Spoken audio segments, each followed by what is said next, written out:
נדב בגין.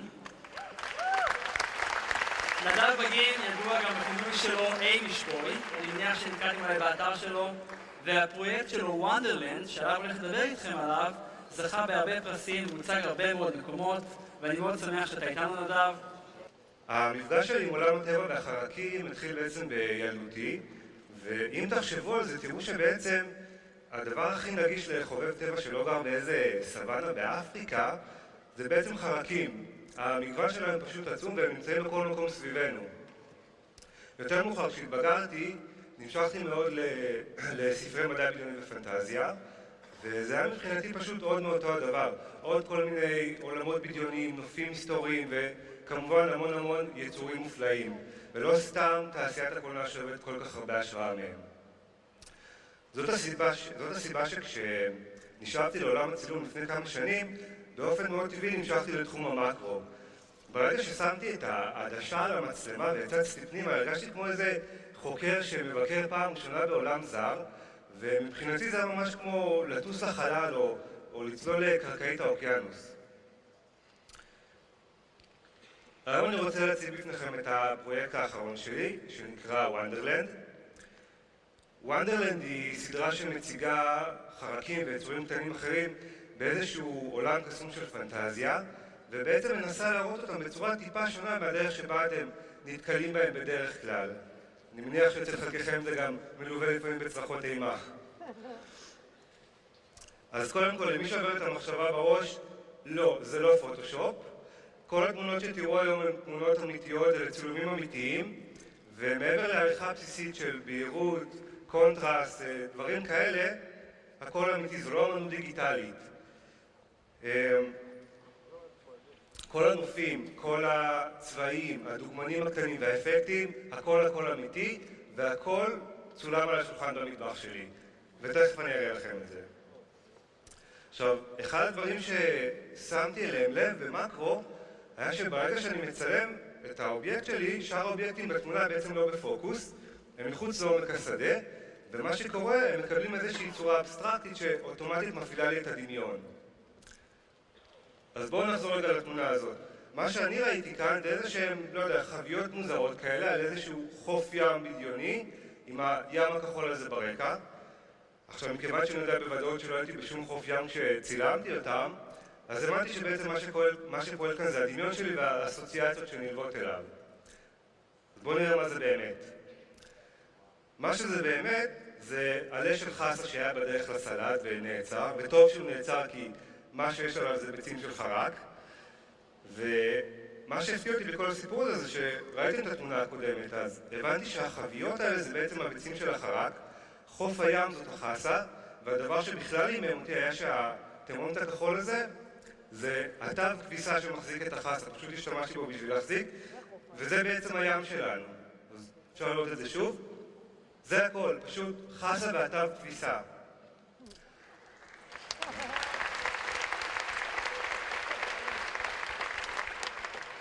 הרעיון שאפשר ליצור נופים בצורה כל כך פשוטה פשוט הדהים אותי, והבנתי שעם קצת יותר השקעה ושיפור של הטכניקה אני אוכל ליצור לא רק נופים פשוטים אלא ממש עולמות חדשים.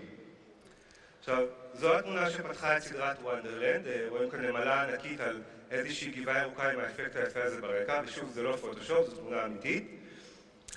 עכשיו, בדרך כלל תהליך הצילום שלי כולל הרבה מאוד ניסוי וטעייה, וככזה, כשאני מתחיל לצלם, אין לי מושג איך זה יסתיים בסוף. וזה גם מה שהיה כאן. זאת לא התוצאה שאליה התכוונתי כשהתחלתי את סט הצילומים. זה מה שניסיתי לעשות, היה פשוט לנסות לדמות תאורה טבעית בתוך הבית באמצעות פלאש, ותוך כדי ניסיונות ליצור אפקט של גשם, קיבלתי תוצאה מאוד מעניינת והחלטתי לעצור ולפתח אותה, שיניתי טיפה את הסטאפ, וזו התוצאה הסופית שקיבלתי. עכשיו, ברגע שראיתי את התוצאה הזאת, הבנתי שעליתי כאן על משהו מאוד מאוד מיוחד, ושכדאי לעצור ולהתמקד בו, וכך בעצם נולדה סדרת וונדרלנד. אני חושב שהדבר שהכי מושך אותי בסגנון הצילום הזה, זה שכשאני בונה את הסט איך שבא לי, אני בעצם לא צריך להתפשר על המציאות הקיימת, אני יכול ליצור לי מציאות אחת משלי. ואם אני יכול לעשות את זה מהבית עם המזגן, אז אפילו לראות יותר טוב. רוב הצילומים שלי לא מתוכננים כמו שאתם רואים כאן, בדרך כלל זה איזשהו בליל של רעיונות שיש לי בראש והמון רכיבים, הכל פשוט נזרק בסוף לסט, ומה שיוצא זה שילוב של הכל ביחד עם האינטראקציה עם הדוגמן. עכשיו, מעבר למצלמת ריפלקס עם יכולות מקרו, שאר הציוד שאני משתמש בו ציוד מאוד מאוד בסיסי ונגיש לכולם. אם זה הציוד תאורה שלי, שזה פשוט ציוד סין זול מאי-ביי, או ציוד התפאורה שהוא בחינם כמו שתכף תראו. אז איך בעצם בונים סט כזה? בדרך כלל בניית הסט מתחילה מהקרקע, שאת הקרקע אני אוהב לבנות מרכיבים טבעיים. עכשיו, רכיבים טבעיים זה אומר צמחים שונים, קליפות של עץ, פרחים, בעצם מה שאתם רוצים, אדמה, מים או עלים גדולים. אפשר גם להיעזר בירקות מהמקרר. עכשיו, אני רוצה להראות לכם בתמונה הבאה, נעזרתי במקרר שלי בשביל לחזור אחורה בזמן ולטוס כמה מיליוני קילומטרים לתוך החלל. בתמונה הזאת ניסיתי לדמות את מאדים הקדום, כפי שאני ראיתי אותו. במאדים שלי כן היו חיים, וכמו שאתם יכולים לראות, יש לנו כאן את החשופית הזאת, שזה חילזון בלי בית, ואפשר לראות אותה מנסה לדמות את האימג' המוכר של האבולוציה של יצור שזוכה לראשונה מחוץ למים. אתם מזהים במה היא זוכלת כאן? ברוקולי. הוא לא רק בריא, הוא גם פוטוגני. עכשיו, חוץ מברוקולי, עד כמה שהוא יפה ופוטוגני, אני חייב לדעת שלי יש חולשה אחרת, והחולשה שלי היא לתחב. עכשיו, תחב, מי שלא יודע, זה הירוק הזה שגדל בחורף בין המדרכות בסדקים, והוא מהווה תחליף פשוט מושלם לדשא מיניאטורי או לגבעות ירוקות. אני כבר מעכשיו מתרגש מזה שהחורף מגיע. מה לגבי הרקע? איך אני יוצא בעצם את הרקעים האלו? אז ברקע אפשר גם כן להשתמש ברכיבים טבעיים. כאן למשל, הערים האלה שאתם רואים זה פשוט עלה ירוק גדול שגזרתי בצורת הרים ושמתי מאחורה. אבל הדבר שאני הכי אוהב להשתמש בו, והשתמשתי פה גם כאן ברקע, מה שאתם רואים מהשמיים האלו, זה פשוט שקיות ניילון שנשארו לי מהקניות במכולת. עכשיו, היתרון הכי גדול בשקיות ניילון, חוץ מזה שהן בחינם כמובן, זה שהן מגיעות במגוון מאוד מאוד גדול של צבעים, ואפשר לעשות איתם מה שרוצים, אפשר לגזור אותם, אפשר להדביק אותם, לקבץ אותם, מה שאתם רוצים. וזה בעצם מה שאני עושה. אני רוצה שמיים ורודים, אני אקח שקית ורודה ואדביק מאחור. אני רוצה שמש, אני אקח שקית צהובה, אכמת אותה וגם אדביק אותה. בתמונה הזאת למשל, תודה. עכשיו, למרות שאמרתי שבדרך כלל התמונות שלי לא מתוכננות, חלקן הקטן כן, בתמונה הזאת למשל רציתי לשים גמל שלמה על מאדים, וחוץ מציור הרעיון, חלק מעבודת הכנה היה גם לנסות לראות, לחפש תמונות בעצם של האדמה על מאדים, ושל כדור הארץ מהחלל או מהירח, וזה כדי שיהיה לי יותר תחושה איך התמונה צריכה להיראות. רוצים לראות איך זה יצא? אז זאת התמונה.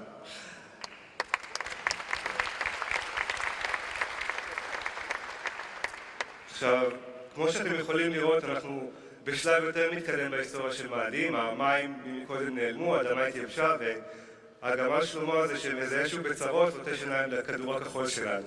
סתם למקרה שתהיתם איפה כל החייזרים האלה הגיעו אלינו. רוצים לראות איך זה נראה מאחורי הקלעים? אז ככה זה נראה מאחורי הקלעים. אתם יכולים לראות שאת כדור הארץ יצרתי פשוט משקית ניילון כחולה שגזרתי בצורת עיגול, ואת היבשות עשיתי גם כן, פשוט לקחתי שקיות ניילון, גזרתי בצורת היבשות והדבקתי מאחור. עכשיו, בשביל לקבל תוצאה יותר ריאליסטית, קצת כמו שיש לנו ירח לא מלא, מה שעשיתי אז זה להשתמש בסנות מאולתר. סנות זה פשוט איזשהו גליל נייר ששמתי על הפלאש, ויוצר לי אלומה ממוקדת של אור, וככה אני מעיר רק חלק מכדור הארץ ולא את כולו. דווקא ביצירת האדמה נתקלתי בבעיה, חיפשתי בכל הבית בעצם איזשהו משהו שיתאים לי גם מבחינת הטקסטורה וגם מבחינת הצבע, ולא הצלחתי למצוא. נאס"א לא רצו לשלוח לי דגימות אדמה מהמשימה הקודמת, אז מה שעשיתי היה פשוט לקחת נייר קרפ לבן וכדי לתת את הגוון המאדימי הזה לכל, פשוט הדבקתי על הפלאש שקית ניילון כתומה. עכשיו, למרות שכמו שראיתם ההשוואה שלי באה הרבה ממדע בדיוני ופנטזיה, זה לא חייב לבוא רק משם, זה יכול לבוא גם מסיפורי ילדים. למשל הסיפור על ג'ק והאפונים. זה יכול לבוא מסיפורים מקראיים, למשל המבול ותיבת נוח. אז זוגות עלו לתיבה, אבל חלק נתקעו בפקק באיילון ולא הספיקו להגיע, והזוג החמוד הזה נאלץ לשרוד את המבול לבד. מה לגבי האפקט הזה שאתם רואים ברקע, הפתיתים האלה, הכוכבים שיש מאחור, השלג הזה? אז בשביל ליצור את האפקט הזה, מה שאני עושה זה פשוט לנצל תופעה שברגע שיש לי מקור אור נקודתי לא בפוקוס, הוא הופך להיות יהלום בוקה כזה, שבעצם מקבל את הצורה של הצמצם.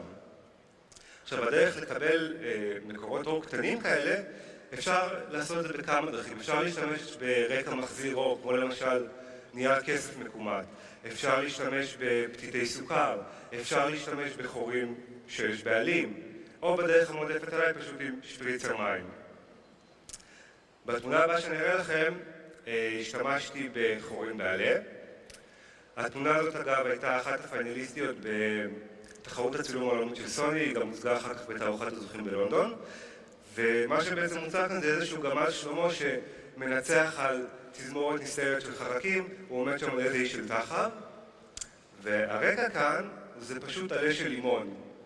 עכשיו למי שלא מכיר, עלי לימון מלאים במלא נקבוביות כאלה קטנטנות, וברגע שמאירים אותם מאחור, מקבלים את כל מקורות האור הנקודתיים האלה, וזה בעצם מה שחיפשנו. אתם יכולים פשוט לנסות את זה בבית. קחו עלה של לימון, שימו אותו מול השמש, ותראו איזה יופי כל הנקבוביות נדלקות. אוקיי, אז ראינו בעצם איך בונים את התפאורה ואת כל הדברים מסביב, ואחרי שבנינו את הכל, מגיע הזמן להכניס את הדוגמנים הקטנים לתוך הסט. עכשיו, חשוב לי להעביר כאן לפני כל הקהל הזה, שאף דוגמה לא נפגע במהלך הצילומים, כולם צולמו בחיים, בריאים, שלמים ובהכרה מלאה. אני מאמין שהדרך שבה אתם מתייחסים ומסתכלים על אובייקט הצילום שלכם, משתקפת אחרי זה גם בתמונות. וכשאתם מצלמים משהו שאתם אוהבים ומכבדים, אז ככה זה גם נראה. תודה.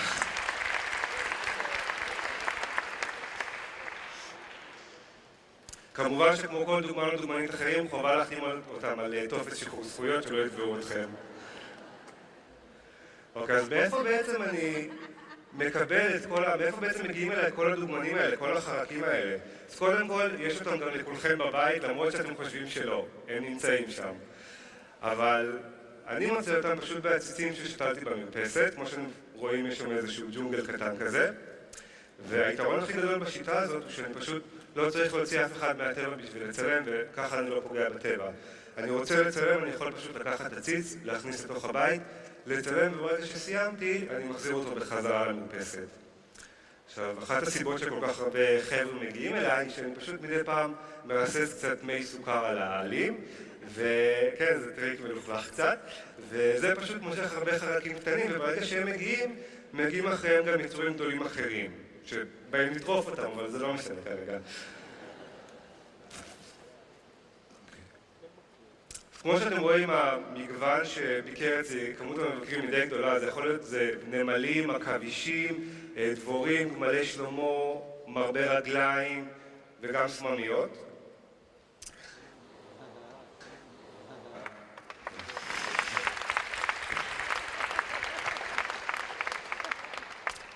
האינטראקציה איתם מצריכה המון עדינות וסבלנות, וזאת גם הסיבה שסשן צילום כזה לוקח כמה שעות טובות. היו לי מקרים שהתחלתי ב-6 בערב וסיימתי ב-6 בבוקר.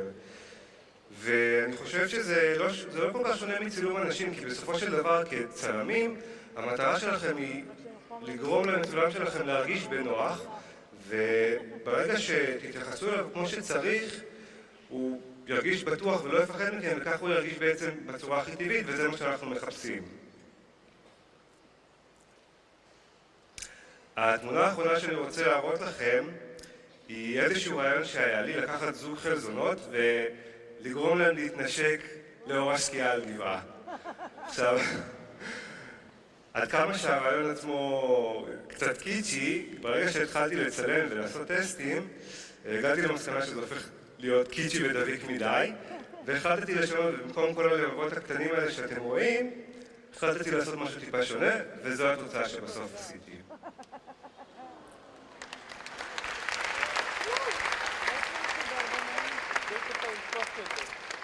עכשיו, את הרקע כאן יצרתי פשוט, כמו שאמרתי לכם, משקית ניילון כחולה. הלב זו שקית ניילון ורודה שגזרתי והדבקתי מאחור. אבל תשאלו, איך גרמתי לזוג חלזונות להתנשק? עכשיו, כמו שאמרתי, זה לא פוטושופ, זה לא שכפול, זה הדבר האמיתי. אז איך בעצם גורמים לזוג חלזונות להתנשק? אז קודם כל, כוס יין אף פעם לא הזיקה לאף אחד, אבל מה שעשיתי כאן היה פשוט לנצל את זה שהם מלכתחילה יצורים מאוד רומנטיים, ואתם תכף תראו את זה. והמחשבה שלי הייתה כזאת, אני פשוט אשים אותם בתחתית הגבעה. אגב, אם לא אמרתי, הגבעה הזאת זה אגוז קוקוס יבש. אז פשוט לשים אותם בתחתית הגבעה ולתת להם לטפס למעלה במקביל, וכשהם יגיעו למעלה הם יפגשו לנשיקה. הבעיה הייתה איך בעצם לגרום להם לעלות ישר למעלה ולא להתחיל ללכת לצדדים שכל אחד יתאר לאן שבא לו. מה שעשיתי היה פשוט לקחת מכחול וקצת מים ולצייר פס רטוב מהתחתית לפסגה. וככה בעצם יצרתי להם מסלול שהוא הרבה יותר נוח וקל לזחילה מאשר שאר אגוז הקוקוס היבש. אז לקח לי משהו כמו 2-3 טייקים, אבל בסופו של דבר הצלחתי ואני אראה לכם עכשיו את הוידאו. אגב, יש סיכוי שזה יתחיל לחלקכם אפילו יותר מהרוב של ספנסר טוניק.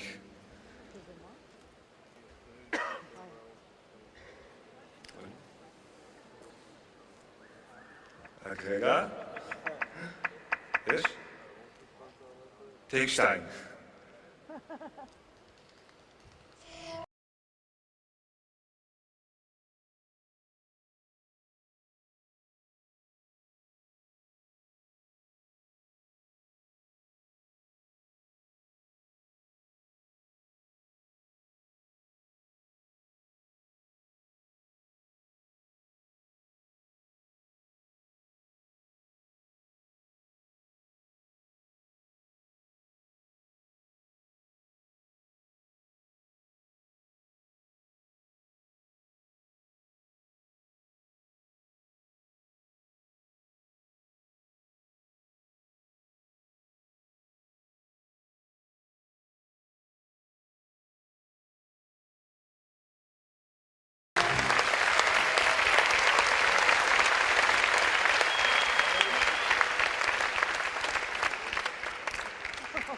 אמרתי לכם שהם רומנטיים. אגב, חלזונות הם הרמפרודיטים, מה שאומר שכל אחד מהם הוא גם זכר וגם נקבה, אז זה בכלל מסתבך הסיפור שם. יש איזשהו ציטוט של סקוט אדם שאני מאוד אוהב, והוא אומר, יצירתיות היא לאפשר לעצמך לעשות טעויות, אומנות היא לדעת אלו מהן לשמור. אני מקווה שאחרי שתלכו הביתה אחרי הכנס הזה, תסתכלו על הדברים הפשוטים שנמצאים סביבכם בצורה קצת אחרת, ותראו את הפוטנציאל האדיר שיש להם פשוט עם הדמיון שלכם. זה לא חייב להיות רק במאקרו, כן? כל אחד והתחום שהוא אוהב. תחקרו, תעשו ניסויים ותשאירו מקום לטעויות. זה, גם אם זה נראה לכם שטותי, כל דבר שתעשו, טביעת האצבע שלכם ניכרת בזה, והדמיון שלכם, הפרשנות שלכם לדברים. אחד הדברים היותר נדרים שיש בילדים זה הסקרנות שלהם, אז פשוט תחזרו להיות ילדים למשך הזמן הזה ותנו לסקרנות שלכם להוביל אתכם. אני מאוד מאוד מקווה שנהניתם, והכי חשוב, כשאתם מצלמים חלקים, אל תתנסו, צלמו אותם בגובה העיניים. תודה רבה.